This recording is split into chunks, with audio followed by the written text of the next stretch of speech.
In today's video, I'm going to teach you how to set up taxes in Odoo Accounting. To get started, open the Accounting app in Odoo. This is where you'll manage your financial settings, including the taxes that are applied to your sales and purchase documents. Once you're inside the app, go to Configuration and then select Taxes. This will take you to the area where existing taxes are listed and where you can create a new one. To create a tax, click New.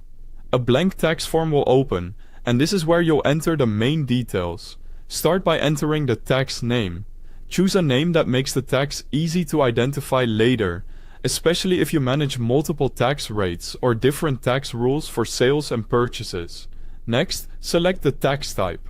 This tells Odoo whether the tax will be used for sales, purchases, or another applicable category. Make sure this matches the purpose of the tax, because it affects where and how the tax is applied in your accounting workflow. After that, choose the tax computation method. For many common setups, this will be percentage, which is used when the tax is calculated as a percent of the transaction amount. Then, in the amount field, enter the tax rate. For example, if your tax is 10%, this is where that value would go. If needed, enter a description. This can be helpful for adding a short explanation or internal note, especially if the tax has a specific business use or reporting purpose. Now move to the Definition tab.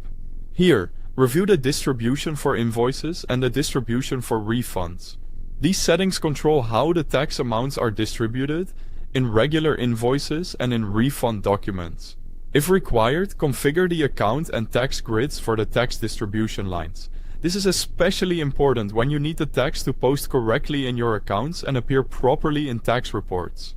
Next, open Advanced Options. This section includes additional tax settings that may be relevant depending on how detailed your setup needs to be. Take a moment to configure any extra options that apply to your accounting process. In some cases, you may also see an additional localization-specific tab. If it appears, configure it as needed.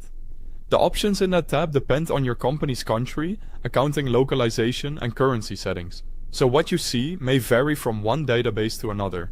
Once everything is filled in, review the full tax configuration carefully to make sure all settings are correct. When you're satisfied, save the tax. Your new tax will then be available for use in Odoo Accounting.